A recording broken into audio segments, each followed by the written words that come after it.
Hello and warm welcome to Tusala foundation. So guys, आज हम बात करने वाले हैं फिजिक्स की बुक की। तो देखो, आज की जो ये बुक है वो एडुकार्ड पब्लिकेशन की है।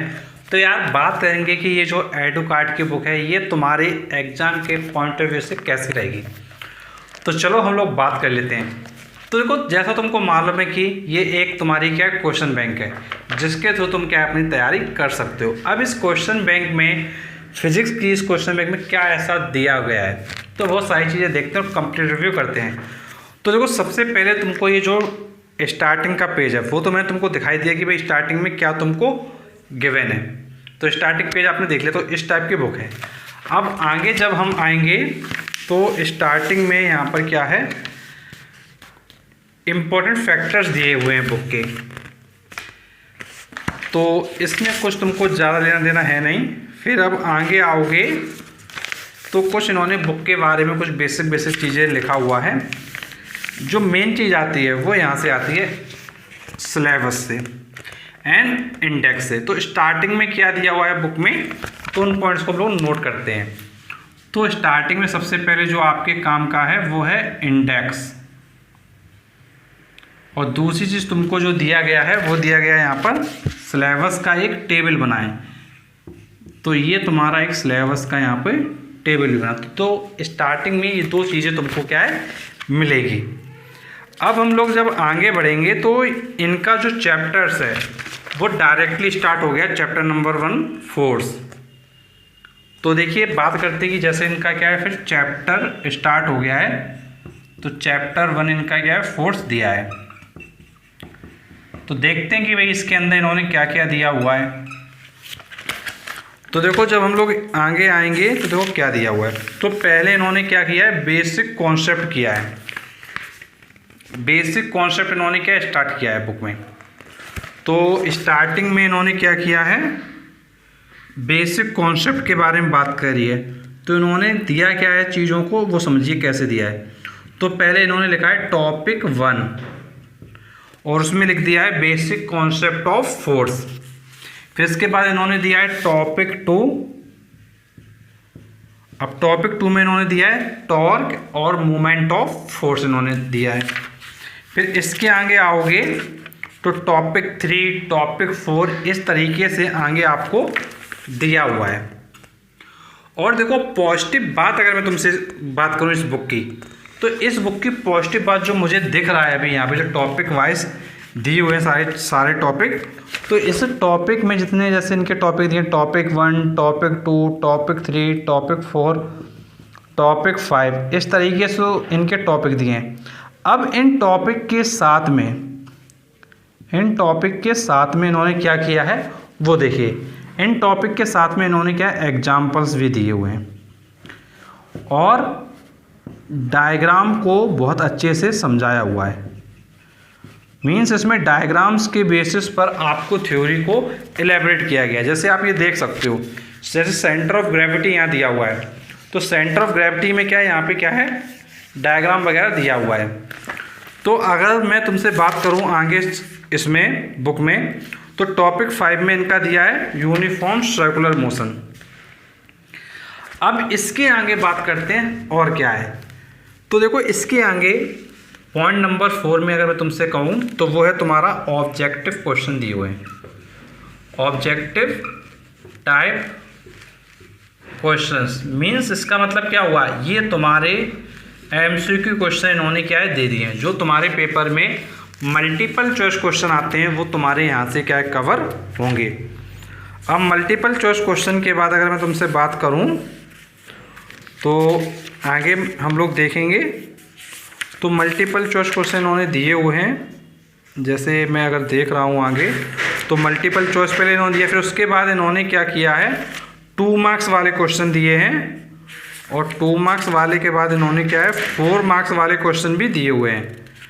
तो मैं तुमको बता देता हूँ, 2 मार्क्स वाले क्वेश्चन यहाँ पे गिवन है। 2 मार्क्स के बाद इन्होंने 4 मार्क्स वाले भी क्वेश्चन क्या है दिए हुए हैं, और 4 मार्क्स के बाद इन्होंने असर्शन और रीजन के भी क्वेश्चन दिए हुए हैं। तो असर्शन एंड रीजन के क्वेश्चन इन्होंने दिए हैं और केस स्टडी दिया है इन्होंने। तो ये क्वेश्चन भी आपके क्या है इन्होंने दिए हुए हैं। फिर इसके बाद इन्होंने क्या सब्जेक्टिव टाइप क्वेश्चन दिए हैं। तो नेक्स्ट तुम्हारा दिया हुआ है सब्जेक्टिव टाइप क्वेश्चन। तो ये पॉइंट नंबर 5 में तुम्हारा हो गया। फिर पॉइंट नंबर 6 में तुम्हारी सब्जेक्टिव टाइप क्वेश्चन, और ये इसी के साथ ये जो तुम्हारा चैप्टर होगा वो तुम्हारा क्या है कंप्लीट हो जाएगा। फिर तुम्हारा वर्क आएगा, उसी तरीके से ये पूरी बुक तुम्हारी क्या है आगे चलेगी। अगर मैं इसमें देखूं क्या इसमें कुछ पेपर वगैरह दिए हुए हैं लास्ट में कुछ, तो लास्ट में मैं आता हूं। तो जो बेटा लास्ट में तुमको क्या है इसमें सॉल्ट पेपर दिया हुआ है। इसमें तुम्हारा क्या दिया हुआ है सॉल्ट पेपर भी दिया हुआ है। थोड़ा और देख लेता हूँ आगे सॉल्ट पेपर के आगे क्या है तुम्हारा। तो बेटा स्पेसिमेन पेपर भी दिया है। तो देखो नेक्स्ट पॉइंट तुम्हारा इम्पोर्टेंट है कि जो तुम्हारा सॉल्ट पेपर है 2023 का वो तुम्हारा दिया है। और नेक्स्ट पॉइंट तुम्हारा अच्छा ये है कि इसमें क्या है सैंपल पेपर भी दिया हुआ है। तो ये पूरा बुक में इस तरीके से दिया हुआ है। अब यार तुम सोच रहे होगे कि इस बुक को किस बच्चे को लेना चाहिए। अगर मैं अपनी राय बात करूं, अगर मैं अपने पॉइंट ऑफ व्यू से बात करूं जो इस बुक को मैंने देखा, तो मेरे अकॉर्डिंग इस बुक में जो सबसे बेस्ट चीज़ दी हुई है वो तुम्हारी बेस्ट चीज़ मुझको लगी थ्योरी का पोर्शन। ये जो टॉपिक वाइज इन्होंने दिया है एग्जाम्पल के बेसिस पर, डायग्राम के बेसिस पर, तो मैं थ्योरी के पॉइंट ऑफ व्यू से इस बुक को अच्छा बोलूँगा कि ये बुक थ्योरी के पॉइंट ऑफ व्यू से तुम्हारे लिए बेस्ट हो जाएगी। और यार अगर कोई बच्चा जैसे थोड़ा पढ़ने में तेज है या मान लो अलग अलग तरीके की क्वेश्चंस करना चाहता है, डिफरेंट टाइप के क्वेश्चंस करना चाहता है, तो उसके लिए इन्होंने असर्शन रीजन और केस स्टडी दिया हुआ है। तो ये दो पॉइंट ऑफ व्यू से ये बुक तुम्हारे लिए क्या है बेस्ट होगी। तो देखो कोई बच्चा जो अपनी जो बेसिक बुक होती है सलीना की उसको पढ़ रहा है, उसको पढ़ के समझ में उसकी थ्योरी नहीं आ रही है, तो इस बुक से जो थ्योरी वाला कंटेंट है वो बच्चा काफ़ी अच्छे से कर सकता है। और असर्शन रीजन और केस स्टडी जो तुम्हारे माइंड सॉल्विंग प्रॉब्लम होते हैं वो भी तुम यहाँ से क्या कर सकते हो। और यार अगर मैं तुमसे अदर पॉइंट की बेसिस पे बात करूँ जैसे सैम्पल पेपर वगैरह है, तो यार सैम्पल पेपर तो लगभग मुझे लगता है कि हर बुक में है। जो तुम्हारे सॉल्ट पेपर है वो भी लगभग हर बुक में अवेलेबल होता है।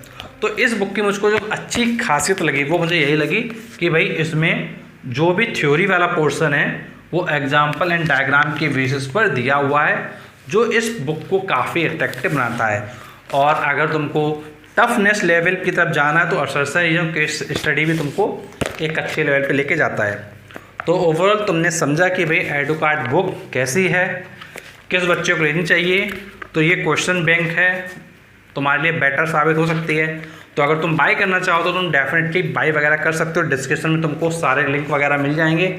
और अगर तुम अपने आसपास की शॉप से बाय करना चाहो तो तुम वहाँ से ही बाय कर सकते हो। ऑनलाइन में बेनिफिट ये है कि भाई तुमको कुछ डिस्काउंट वगैरह मिल जाते हैं। एंड यार अगर तुम चाहते हो कि तुमको सारे के सारे वीडियो टाइम टू टाइम मिलते रहें तो बस तुम चैनल पे सब्सक्राइब के बटन को हिट कर दो और चैनल को सब्सक्राइब कर लो, नोटिफिकेशन बेल को दबा दो, जिससे कि तुमको सारे के सारे वीडियो सबसे पहले मिलते रहें। एंड यार आज के वीडियो हम लोग यहीं एंड करेंगे। Thank you so much for watching this video.